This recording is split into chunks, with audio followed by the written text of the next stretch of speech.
Bismillahirrahmanirrahim. Assalamualaikum warahmatullahi wabarakatuh.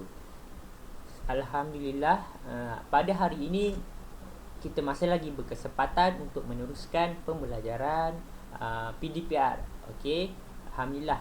Terima kasih kepada semua murid tahun 3 Al-Amin yang sedia menonton video yang Ustaz kongsikan. Ustaz harap semua murid-murid dalam keadaan sihat sejahtera, insya-Allah. Sebelum kita memulakan kelas kita pada hari ini, marilah sama-sama kita membaca doa sebelum belajar. Bismillahirrahmanirrahim.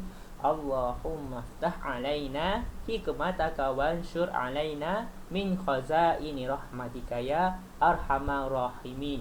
Rabbi shrahli sadri wa yassirli amri wahlul uqdata min lisani yafqahu qawli. Rabbi zidni ilma warzuqni fahma waj'alni minal mu'minin. Innahu min Sulaiman wa innahu bismillahirrahmanirrahim.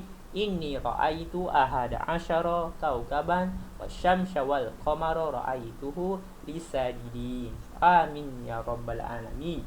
Okey, insya-Allah murid-murid, jika murid-murid mempunyai buku teks Jaiz Fiqh tahun 3, Ustaz ingin kamu buka buku surat 19. Okey, kita akan pergi kepada di dalam bab pelajaran solat fardu. Masih lagi pelajaran ketiga tentang solat fardu. Okey, Ustaz akan sentuh berkenaan dengan perkara yang membatalkan solat. Okey, murid-murid, insya-Allah kita akan pergi kepada satu persatu tentang perkara yang membatalkan solat. Okey, kita pergi kepada poin yang pertama. Okey, isi penting yang pertama iaitu berkata-kata dengan sengaja. Okey, berkata-kata dengan sengaja bermakna kita berkata perkataan yang selain daripada bacaan yang perlu dibaca di dalam solat. Contohnya, kita bercakap apa? Cakap ha. Kita bunyi ha tu pun membawa maksud selain daripada bacaan yang bacaan di dalam solat. Jadi jatuh hukum solat kita tidak sah kerana apa? Kita terbunyi ha. Contohnya ada orang kawan kita mengganggu kita, tiba-tiba kita ha he macam tu. Jadi solat kita batal. Ataupun kita sebut ya. Contohnya ada orang cakap ya, kita ya. Macam tu.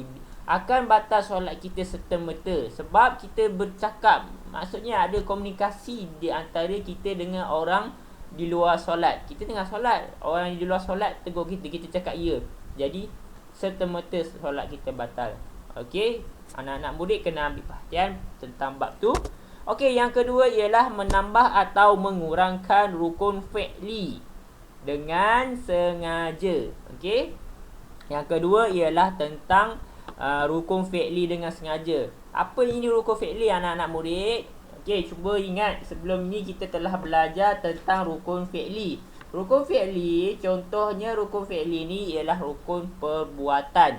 Salah satu contoh, kita takbiratul ihram. Okey, kita rukuk, kita sujud. Yang tu adalah rukun fi'li, yakni rukun perkara wajib, iaitu perbuatan. Okey, fi'li tu ialah perbuatan. Contohnya kita telah solat. Okey, bila kita nak sujud, okey, kita turun sujud. Selepas iktidal kita terus sujud. Lepas tu kita bangun, duduk antara dua sujud. Kita sujud. Dan kita bangun, kita baca, duduk antara dua sujud lagi sekali. Kita rukuk lagi sekali. Jika kita menambah lebih daripada rukun solat, iaitu rukun fi'li, jadi solat kita akan terbatal sebab kita dah tambah. Maksudnya kita tambah lagi duduk antara bacaan duduk antara dua sujud tu untuk kali yang kedua. Jadi tak boleh lah. Okey, maksudnya kita tak boleh menambah sesuka hati. Okey, baik. Okey, yang ketiga ialah tentang kedatangan hadas.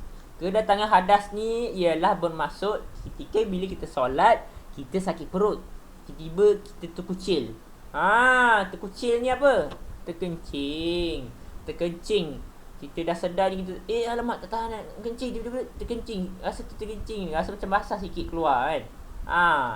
Serta-merta solat kita batal. Okey, jadi kita kena bersuci dahulu sebelum kita meneruskan solat kita. Okey, contoh yang seterusnya, kedatangan najis yang tidak dimaafkan pada badan, pakaian atau tempat.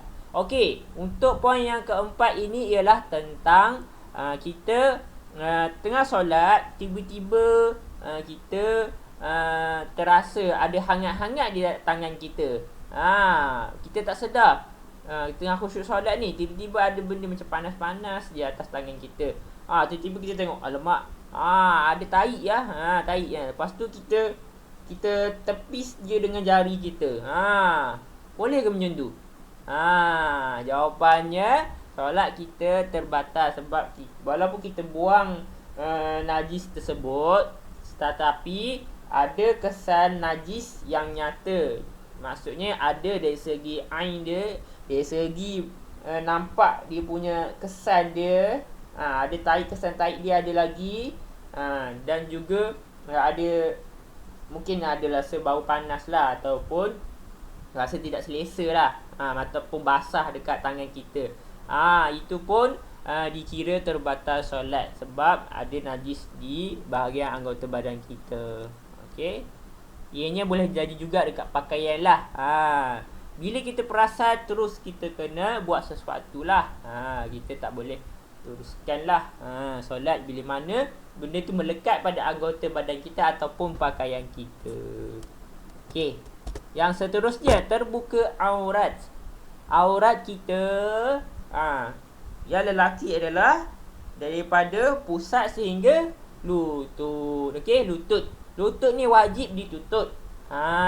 Jadi kalau terdedah bahagian anggota lelaki daripada pusat hingga lutut, kita dah nampak aurat kita terbuka, kita biarkan dia. Jadi solat pun batal jika biarkan. Yang perempuan kena jaga-jaga solat kamu. Okey, pastikan betul-betul menutup dengan betul.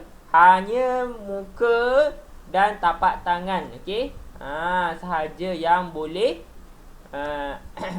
yang bukan aurat, maksud ustaz. Okey, yang lain wajib tutup dengan rapi. Baik, yang seterusnya, memalingkan dada dari kiblat. Okey, tengah solat ni, menghadap kiblat ni, tiba-tiba rasa gatal lah, goyang lah, sikit lah. Okey, pusing badan sikit je, bergerak daripada arah kiblat ke sebelah kanan ataupun kiri ke sebelah kawan, jadi batal solat. Tak boleh. Tak boleh maksudnya dada kita ni kena fix, kena tetap menghadap kiblat. Okey, yang seterusnya, mengubah niat atau ragu-ragu untuk meneruskan atau membatalkan solat. Okey, yang ni boleh jadilah mungkin kita ada hajat lain, nak pergi ke tandas ke, lepas tu rasa solat kita ni ambil wudu ke tidak, ragu-ragu je. Lepas tu kita rasa ragu-ragu dah ni, lepas tu kita teruskan juga solat kita. Tak boleh. Anak-anak murid sekalian, Ustaz Syarul pesan supaya kamu kena ambil cakna tentang wudu. Jangan ambil ringan. Kita main yakin je, padahal kita rasa macam tidak ni, macam tak ambil wudu lagi ni, tapi kita solat juga. Tak boleh ya anak-anak murid. Pastikan kamu betul-betul yakin 100% kamu sudah ambil wudu, dan teruskan solat. Okey, yang seterusnya, perkara yang membatalkan solat, makan atau minum walaupun sedikit. Ini sudah terang dan nyatalah, bila solat tak boleh makan atau minum. Yang seterusnya, berkata-kata selain perkataan dalam solat. Yang ni lebih kuranglah macam tadi, kata-kata. Yang seterusnya, hilang akal, mabuk, pitam atau gila. Hilang akal yakni kita tiba-tiba tidak waras lah. Lepas tu ataupun dalam keadaan mabuk. Mabuk ni bagi orang yang minum arak lah, na'udzubillah lah, harap dijauhkan perkara yang haram ni. Dan seterusnya, pitam ni kita gelap je, mata kita gelap, rasa macam nak tumbang kan. Yang tu Tak bolehlah solat macam tu bila mana kita berasa sangat sakit kepala kita, ataupun memang gelap je kan, kita pemandangan kita kabur-kabur kan, itu tanda nak pitam lah. Dan gila ni bila mana orang tu tiba tiada akal. Biasanya orang yang mengalami tekanan perasaan, dia akan jadi gila lah. Dan murtad ni bila mana seorang lelaki tu dia kata dia tidak sembah Allah kan, dia sembah benda lain selain daripada Allah, tapi dia nak solat, tak boleh lah, sebab dia kena mengucap syahadah semula lah, mengucap semula supaya solat dia tu diterima. Okey, seterusnya ini adalah kuis. Apa Ustaz tak nak kongsikan, nanti kamu boleh tengok link yang Ustaz berikan. Itu saja daripada Ustaz, wallahu alam. Terima kasih kerana menonton. Assalamualaikum warahmatullahi wabarakatuh.